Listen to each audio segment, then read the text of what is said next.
샬롬 샬롬 샬롬 샬롬 샬롬. 하나님 사랑합니다. 여러분 주 안에서 사랑합니다. 미가 4장 말씀입니다. 1절에서 7절 중심으로 민족을 사랑한 미가 이런 내용으로 함께 은혜를 나누십니다.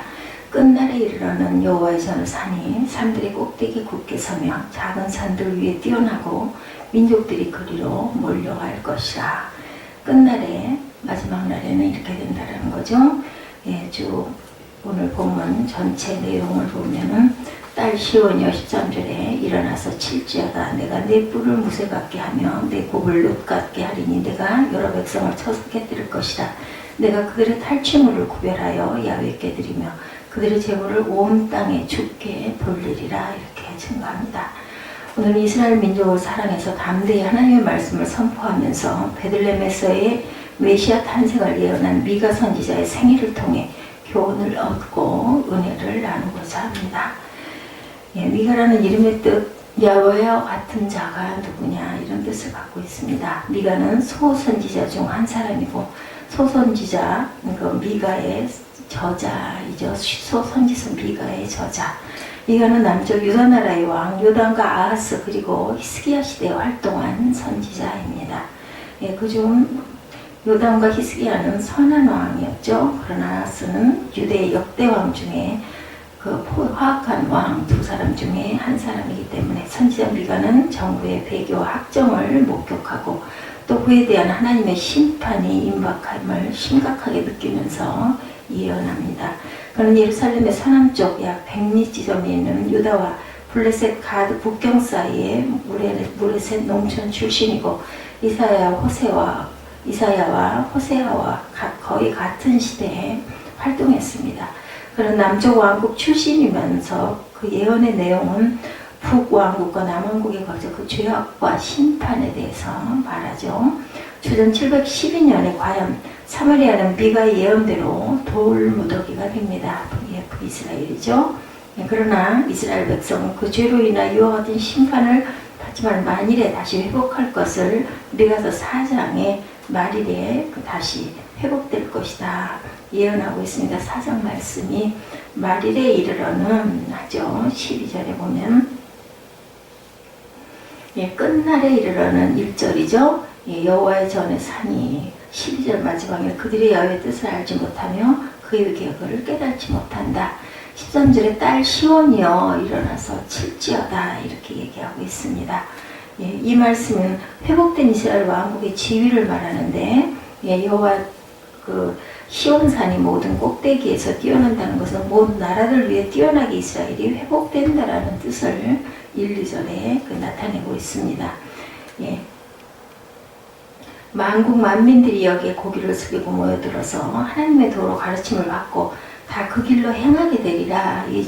2절에 곧 많은 이방 사람들이 가며 이르기를 오라 우리가 여호와의 산에 올라가서 야곱의 하나님의 전에 이르자. 그가 그의 도를 가지고 우리에게 가르치실 것이니라. 우리가 그의 길로 행하리라 하리니 이는 율법이 시온에서부터 나올 것이요 여호와의 말씀이 예루살렘에서부터 나올 것이다. 여호와 차에서 회복된 왕국은 태평 왕국인데 백성들이 검을 쳐서 보습을 만들고 창을 쳐서 낫을 만들고 이 나라가 다시 검을 들고 저 나라를 치지 아니할 것이요 다시는 전쟁을 연습하지 아니할 것이며 사람들이 포도나무와 무화과나무 아래서 그 산육을 즐길 것이요 다시는 두려워하지 아니하고 평화만을 즐길 수 있게 살기 좋은 나라가 온다. 이런 뜻을 가지고 있습니다. 선지자 미가는 이스라엘 백성들에게 두 가지 확실한 것을 보여주는데 첫째는 죄인된 이스라엘은 심판을 받으리라는 것. 둘째는 심판받는 후 끝날에 이스라엘이 회복되고 왕국이 임하리라는 것입니다. 그것은 그들에게 죄를 회개하고 소망을 갖게 하죠. 그런데 이와 같이 평화를 주장하는 왕국의 통치자는 누구인가 하는 것이 다음에 문제가 될 것입니다. 그가 다른 분이 아니라 하나님과 동등이신 신성을 가지신 분인데 유대 모든 고을 중에서 작은 베들레헴에서 탄생하여 이스라엘을 다스릴 자가 나올 것이다. 이렇게 말씀하죠. 베들레헴 에브라다야 너는 유다 족속 중에 작을지라도 이스라엘을 다스릴 자가 내게서 내려올 것 내게로 나올 것이라. 그의 근본은 상고의 태초이니라. 미가서 5장 2절에 이렇게 증거되어 있습니다. 그런데 이 예언이 700년 후에 그대로 적중돼서 예수님이 베들레헴에서 나시죠. 그래서 미가는 메시아 탄생지 예언자로서 유명한 선지자입니다. 마태복음 2장에 보면 동방 박사들이 찾아와서 예수님 나신 곳을 물을 때 헤롯 왕이 제사장과 서기관을 모아 대답하게 한 이들이 유다 베들레헴이라고 한 것은 선지자 미가가 이것을 예언했기 때문이고, 이것을 보면 유다 백성들은 선지자의 예언을 꼭 믿고 그 일이 이루어지리라고 기대했던 것을 알 수가 있습니다. 예, 그러나 나사렛 목수 아들로 나서 천한 모양으로 오실 줄은 아무도 몰랐기 때문에 멸시하고 핍박합니다. 이스라엘 민족의 죄악에 대한 심판의 경고를 통해서 회개할 것을 촉구하면서 메시아가 탄생할 것을 정확히 예언한 선지자 미가에 대해서 우리가 살펴보죠. 좀 더 자세히 봅니다.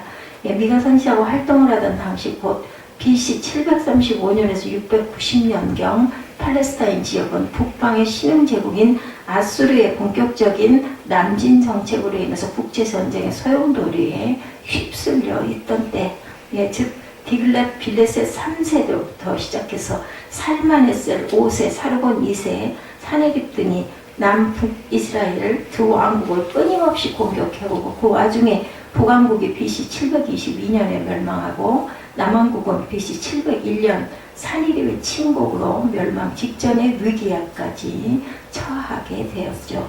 이럴 때 미가는 북이스라엘과 남유다를 향해서 하나님의 심판을 경고하면서 회개를 촉구하는 메시지를 선포합니다.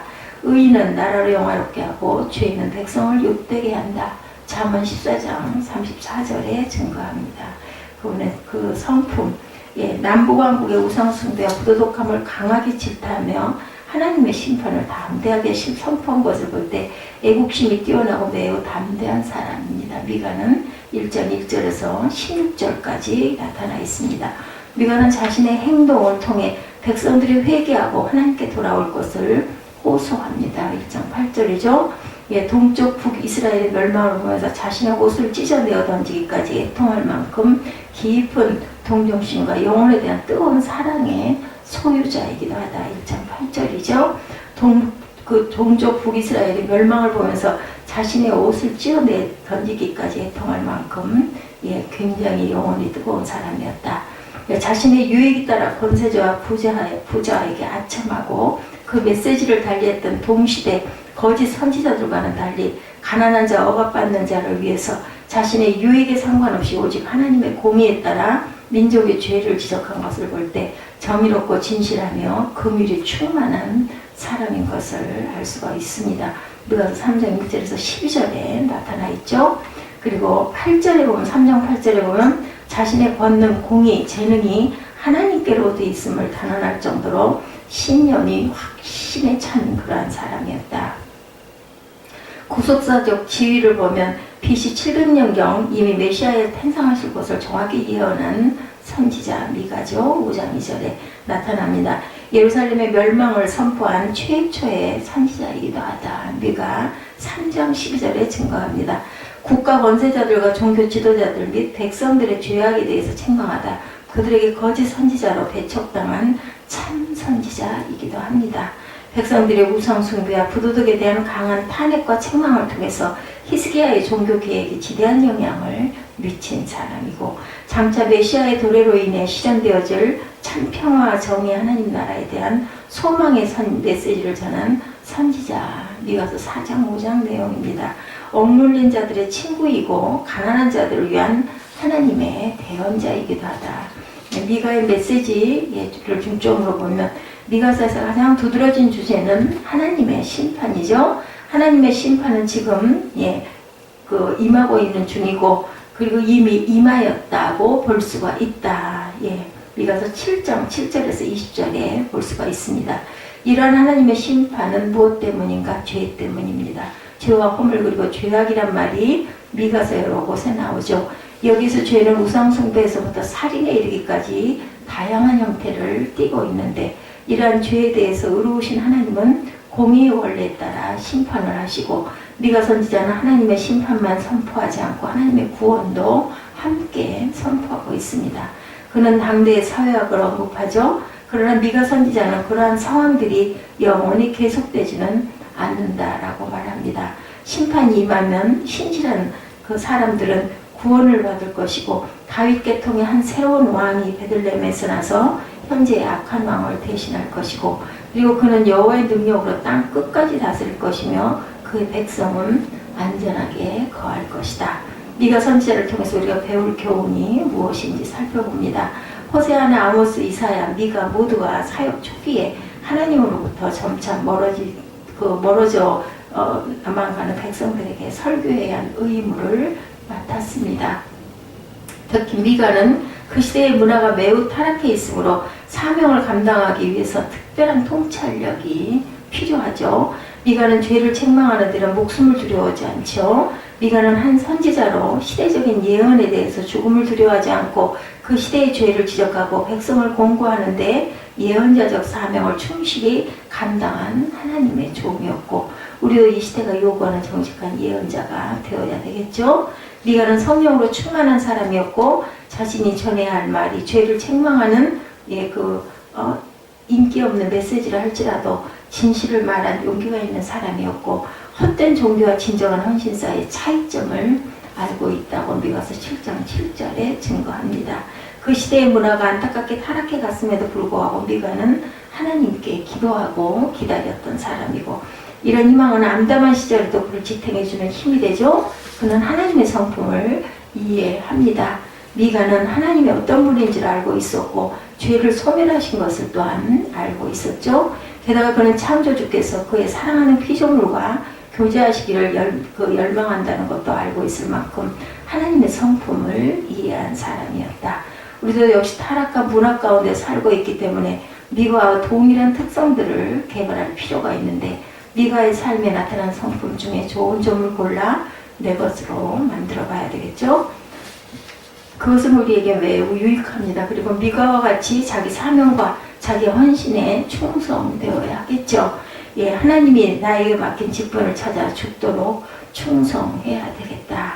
미가와 같이 선지자를 선택받은 것도 중요하지만 자기 사역에 대한 지식을 정확히 안다는 것은 더욱더 중요하고 백성의 죄와 정치적 권세자 그리고 종교 지도자들의 죄에 대해서 보고 느끼고 깨달아진 실상을 정직하게 지적한다는 것은 또한 더욱 중요하다. 미가는 이런 면에서 자신과 하나님 앞에 부끄러움이 없는 사람이었습니다. 우리도 오늘날 부패한 정치 지도자와 교회 지도자들의 죄를 깨우치고 하나님이 기뻐하시는 뜻대로 개혁하는 그러한 하나님의 귀한 자녀들 종들이 되어야 되겠습니다. 미가는 또한 갓 지파에 속한 모레셋이라는 조그만 마을 출신이었습니다. 그는 예루살렘의 탐욕 쏘는 부자들과 방백들로부터 백성들을 보호하려고 애썼던 사람이고 주로 남유다에 대해서 예언했지만 북이스라엘에 대해서도 죄악을 책망하고 멸망을 예언했습니다. 그리고 그 멸망을 목격한 사람이기도 합니다.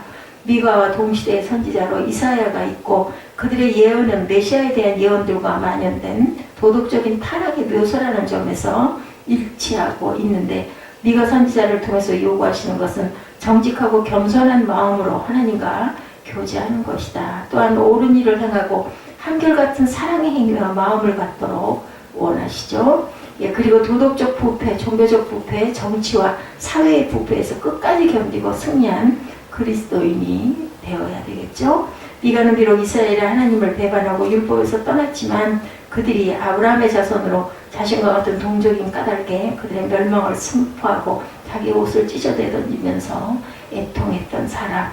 오늘날도 하나님을 알지 못하는 우수한 사람들이 세상의 향락에 빠져서 범죄하고 있죠. 예, 그러므로 성도들에게는 이러한 자들의 영적 무지를 안타까워하면서 그들을 깨우칠 복음을 전파해야 할 책임을 가지고 있다. 미가는 하나님의 심판에 대한 경고로 끝나지 않고 그 심판이 임할 수밖에 없는 여러 이유를 미가서 2장에서 밝히고 있습니다. 그 이유는 마치 물질 만능과 명예, 야망, 향락, 제일주의가 판을 치는 현대사회를 그대로 반영하고 있죠. 이러한 세태 속에서 불의에 전혀 휩쓸리지 아니하고 의연하게 하나님의 말씀을 선포한 미가의 모습은 동일한 세태 속에 처한 현대의 그리스도인들이 어떠한 자세로 살아야 하는지를 잘 보여줍니다. 미가는 종교생활과 의식은 있으되 하나님을 향한 진실함이 없던 백성들과 종교 지도자들의 헛된 신앙을 책망합니다. 실로 진실함과 통회하는 마음이 없는 형식주의적인 신앙생활로는 결코 하나님을 기쁘게 할 수가 없죠. 오직 마음과 뜻과 정성을 다해서 주의 하나님을 사랑하며 섬겨야 한다. 미가서 6장에 증거하고 있습니다. 미래 심판지로 오실 그리스도는 땅끝까지 곧 그를 믿는 모든 민족에게 구원을 베푸시고 복음으로 통치할 것이고, 그의 통치는 일시적인 것이 아니라 영원할 것이라고 시편 9편 6절에서 7절에도 증거합니다. 미가는 북이스라엘이 멸망할 것처럼 남유다도 필연적으로 하나님의 징계를 받아 멸망할 것이라는 사실을 예견하고 있으면서 그 누구보다 선민의 회복에 대한 강한 확신을 보여주고 있습니다. 이런 확신은 바로 야훼 하나님의 그의 언약에 대한 신실성과 자기 백성을 향한 변치 않는 사랑에서 비롯된 것이고, 이처럼 우리도 때때로 여러 가지 환난과 고통을 당하는 경우에 미가와 같은 확신을 가지고 천국 축복을 소망하는 가운데 이를 극복하는 신앙인이 되어야 되겠죠. 미가는 예루살렘의 지배층들이 시골 농민에게 온갖 악행을 저지르는 행위를 비난하고 타락과 죄악을 지적하기도 합니다. 미가서 1장 2절에서 9절에 나타나 있죠. 그리고 그들로 인해 남왕국 유다는 폐허가 될 정도로 철저하게 파멸될 것을 예언합니다. 미가는 자존심과 수치를 모두 팽개치고 대낮에 알몸으로 예루살렘 온 거리를 돌아다니면서 백성들에게 회개하고 하나님께 돌아올 것을 호소하죠. 당시에는 포로들이 알몸으로 끌려갔는데 미가는 자신 행동을 통해 유대 백성들도 알몸으로 끌려가리라는 것을 생생하게 보여준 셈입니다. 이러므로 내가 애통하며 애곡하고 벌거벗은 몸으로 행하며 들깨같이 애곡하고 또한 타조같이 애통한다. 미가서 1장 8절에도 이렇게 증거합니다. 소망 없이 보이는 이스라엘, 그래도 소망을 발견할 수 있었던 이유는 세상의 죄악을 타닉하고 무감각하게 변해도 오직 하나님을 경외하고 그분의 공의와 권능으로 행하기를 결단한 미가 선지자가 있었기 때문인데, 나라의 공의가 세워지지 않으면 그 나라가 망한다는 것은 시간 문제이죠. 이때야말로 의로운 자들이 일어서야 할 때이다. 참된 진리를 외치는 것은 쉽지가 않죠. 왜냐하면 거스르는 것이기 때문입니다. 이 용기를 어떻게 얻을 수 있을까? 성령의 능력을 덧입는 길밖에 없겠죠. 살아계시고 의로우신 하나님을 우리가 바라봐야 됩니다. 미가 선지자는 성령의 능력을 덧입고 바른 진리를 외쳤죠. 미가는 반대하게 지도자들의 죄악을 지적하고 멸망을 경고합니다. 사람들에게는 미운 대상이었지만 미가는 꺼져가는 이스라엘의 소망이고 영적 파수병이었죠. 세상이 아무리 혼탁해도 나는 오직 하나님을 사랑하고 하나님 편에 서겠다는 결단이 필요합니다.